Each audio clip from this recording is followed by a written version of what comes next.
Assalamualaikum warahmatullahi wabarakatuh. Perkenalkan, kami dari kelompok 4 akan mempresentasikan artikel kami yang berjudul Implementasi Teori Classical Conditioning Pavlov dalam Pembelajaran Fikih, yang beranggotakan Marsha Lutfiana Adama, Melviana Husnul Ekawati, dan saya sendiri Muhammad Bustanul Arifin. Ivan Petrovich Pavlov, atau sering disebut dengan Pavlov, ia adalah tokoh classical conditioning dan juga ahli psikologi yang berasal dari Rusia. Nama lain dari teori tersebut adalah Pavlovianisme, yang diambil dari kata Pavlov, peletak dasar teori tersebut. Teori conditioning adalah suatu proses pembelajaran yang memungkinkan organisme memberikan respon terhadap sesuatu yang sebelumnya tidak memberikan respon, atau bisa disimpulkan adalah suatu proses untuk memberikan respon tingkah laku, bisa berupa tanya jawab dari seorang guru kepada seorang murid. Nah, selanjutnya, dengan teori belajar ini diharapkan guru dapat memahami bagaimana peserta didik itu memahami dalam belajarnya. Adapun menurut Pavlov, respon dikontrol dari pihak luar. Nah, dari pihak luar inilah menentukan kapan dan apa yang diberikan untuk stimulus. Karena peranan orang belajar bersifat pasif, untuk itu diperlukan atau diadakannya suatu respon terhadap stimulus tertentu. Dan yang kedua adalah pembelajaran fikih. Yang pertama, pengertian pembelajaran fikih. Pembelajaran merupakan suatu upaya atau proses yang dilakukan oleh seseorang pendidik untuk memberikan pembelajaran pada siswa yang belajar. Yang dinamakan pembelajaran ialah suatu kombinasi yang tersusun atas unsur-unsur manusiawi, material, fasilitas, perlengkapan, dan prosedur yang satu dan lainnya saling mempengaruhi mencapai digunakan untuk tujuan pembelajaran. Dapat disimpulkan, pembelajaran ialah proses atau upaya yang dilakukan oleh guru atau pendidik untuk dapat mencapai tujuan pembelajaran. Fikih menurut bahasa berasal dari kata fakiha yafkahu fikhan, yang berarti mengerti atau paham.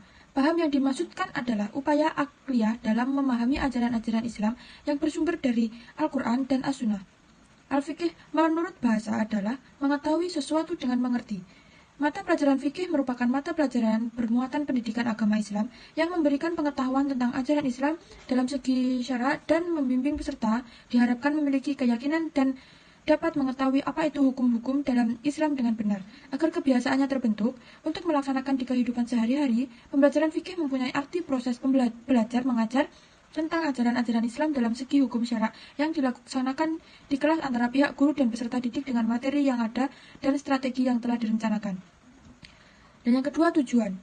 Tujuan dari pembelajaran fikih sendiri adalah menerapkan aturan-aturan atau hukum-hukum syariah dalam kehidupan.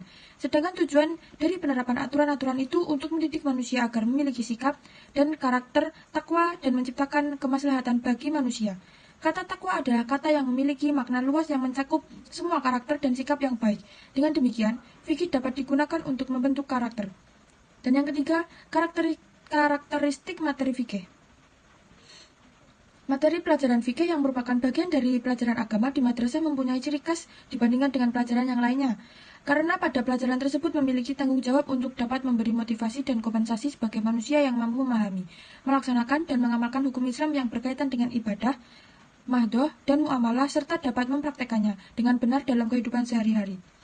Ruang lingkup mata pelajaran fikih meliputi keserasian, keselarasan, dan keseimbangan antara hubungan manusia dengan Allah Subhanahu wa Ta'ala, hubungan manusia dengan sesama manusia, dan hubungan manusia dengan alam atau selain manusia dan lingkungannya. Pembelajaran fikih adalah sebuah proses belajar untuk membekali siswa agar dapat mengetahui dan memahami pokok-pokok hukum Islam secara terperinci dan menyeluruh, baik berupa dalil akli atau nakli. Mata pelajaran fikih adalah salah satu bagian dari pendidikan agama Islam yang mempelajari tentang fikih ibadah, terutama menyangkut pengenalan dan pemahaman tentang cara-cara pelaksanaan rukun Islam, mulai dari ketentuan dan tata cara pelaksanaan toharoh, sholat, puasa, zakat, sampai dengan pelaksanaan ibadah haji, serta ketentuan tentang makanan dan minuman, khitan, kurban, dan cara pelaksanaan jual beli dan pinjam meminjam. Di samping mata pelajaran yang mempunyai ciri khusus, juga materi yang diajarkan mencakup ruang lingkup yang sangat luas yang tidak hanya dikembangkan di kelas. Penerapan hukum Islam ada di dalam mata pelajaran fikih pun harus sesuai dengan yang berlaku di dalam masyarakat, sehingga metode demonstrasi sangat tepat digunakan dalam pembelajaran fikih. Baik, saya di sini akan melanjutkan tentang bab pembahasan, yaitu implementasi penguatan positif dalam pembelajaran fikih.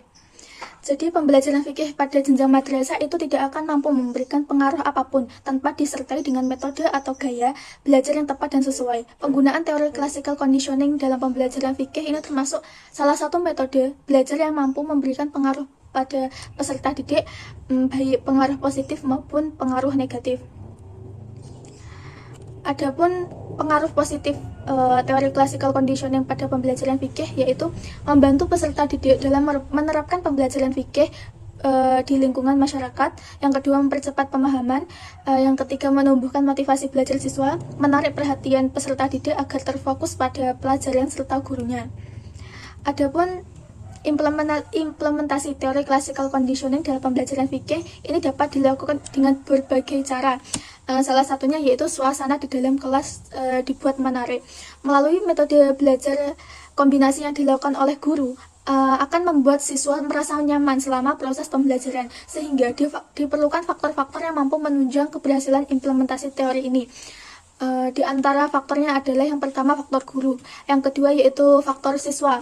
Jadi siswa ini harus saling melengkapi. Yang ketiga yaitu faktor lembaga atau sekolah.